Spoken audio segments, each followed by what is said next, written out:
les architectes tracèrent une ligne qui forma l'un des 4 côtés de la pyramide. Ils dessinèrent les 3 autres à l'aide de mètres et de cordes. Une fois les contours de la pyramide établis, les ingénieurs firent niveler la surface qui servirait de base à l'édifice. Pour garantir la stabilité de la pyramide, il fallait que sa base soit parfaitement horizontale. Dennis Stokes, un ingénieur britannique, est spécialisé dans les techniques de construction de l'Égypte antique. Ses travaux ont permis d'éclaircir bien des mystères.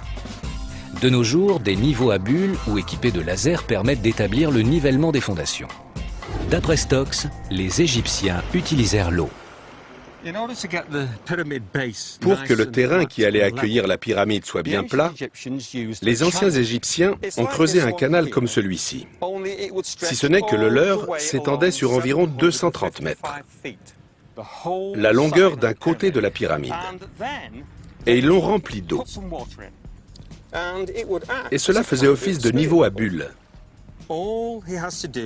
Il suffisait de suivre le niveau de l'eau et l'on pouvait être sûr que la base serait parfaitement horizontale. Stokes est convaincu que ce genre de tranchée a très bien pu être creusé à grande échelle tout autour de la pyramide. Ainsi, les ingénieurs pouvaient s'assurer que la base était plate. Mais pour vérifier que les 2 300 000 blocs de pierre étaient bien stables au fur et à mesure de la construction, les Égyptiens eurent recours à une autre trouvaille ingénieuse. L'outil que j'ai entre les mains s'appelle un niveau à plomb. Il est constitué d'une équerre en bois à laquelle on a ajouté une traverse et un fil à plomb. Pour le calibrer, il suffit de le placer sur de l'eau et de tracer une ligne juste derrière le fil à plomb. Lorsque vous le testez sur une autre surface, si le fil à plomb coïncide avec la marque, vous avez alors la certitude que cette surface est véritablement plane.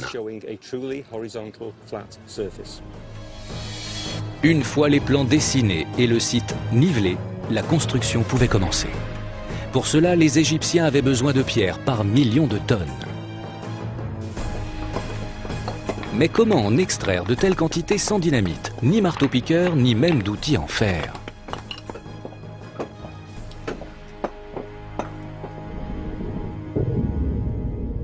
En 500 ans, sous l'Ancien Empire, 18 pyramides importantes furent achevées. Elles représentent 10 millions de mètres cubes de roche. De la roche qui devait être extraite des carrières, taillée, puis transportée jusqu'au chantier.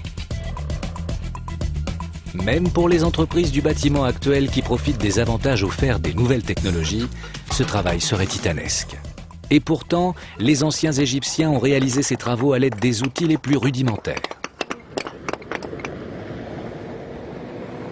Dennis Stokes se rend aux carrières de Toura, près du Caire, d'où provient une partie importante du calcaire de grande qualité utilisé pour les pyramides.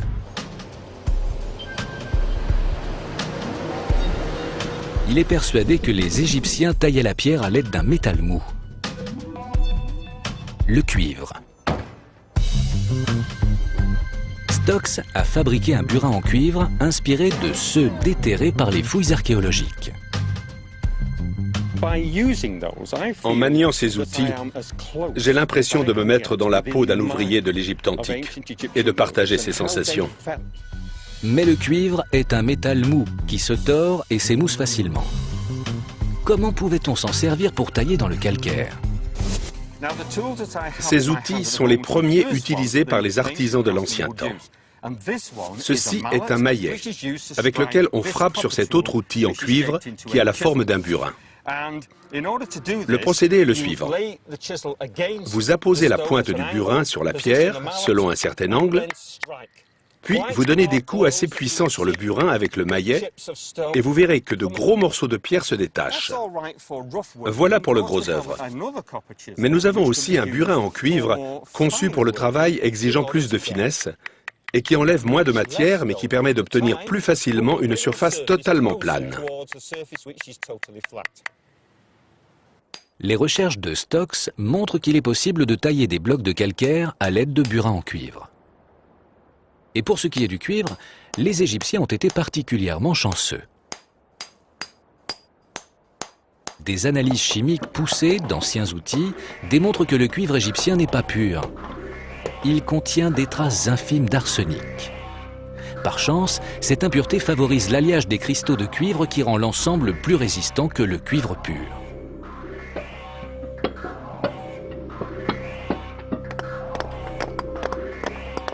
Ce coup du sort permit aux tailleurs de pierres égyptiens d'extraire les 2 300 000 blocs de calcaire nécessaires à la construction de la Grande Pyramide. Les pyramides sont faites en grande partie de roches tendres telles que le calcaire. Mais les Égyptiens ont également eu recours à de la pierre beaucoup plus dure, le granit. Ils se servirent de cette pierre résistante à la couleur magnifique pour les sections les plus importantes de leur édifice, comme la chambre du roi dans la Grande Pyramide. Les burins de cuivre n'ont absolument aucun effet sur ce genre de pierre. Les équipements d'extraction que nous connaissons aujourd'hui peuvent s'attaquer au granit, mais à l'époque, on ne savait même pas encore forger le fer.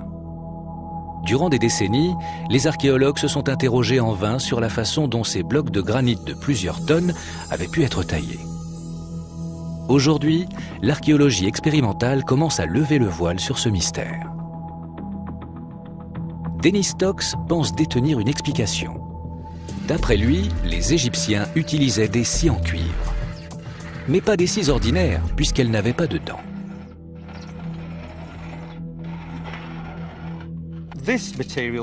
Cette plaque que nous avons ici est du granit. Et pour le tailler, il vous faut un outil bien particulier, à savoir une scie en cuivre. Par contre, elle n'a pas de dents. Vous allez me demander, alors qu'est-ce qui va permettre d'entailler la pierre? Eh bien, c'est le sable. Les cristaux de quartz contenus dans le sable vont s'incruster dans le cuivre.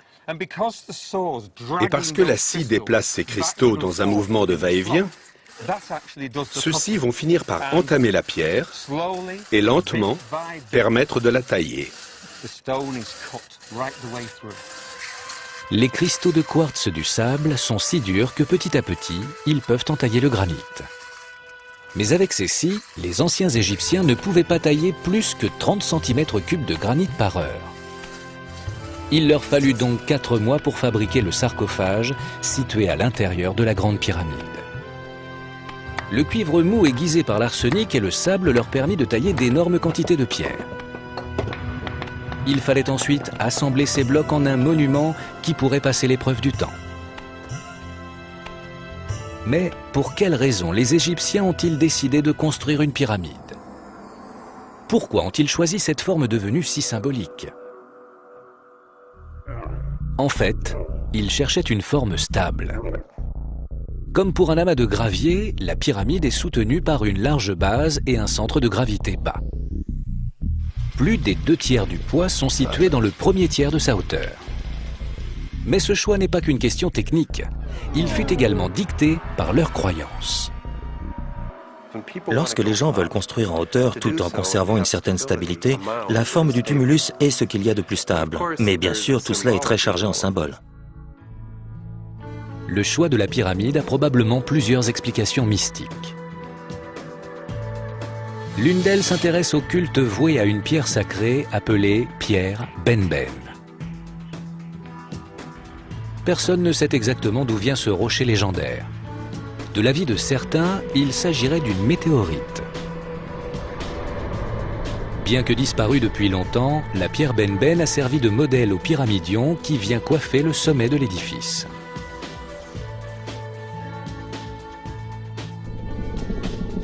Serait-ce la raison pour laquelle les pyramides ont cette forme?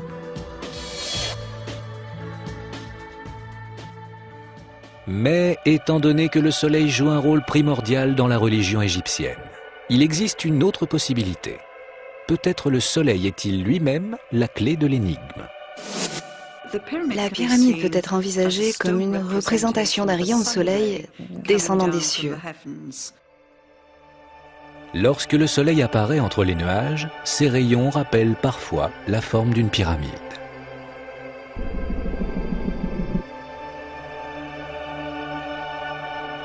Cette hypothèse semble donc envisageable.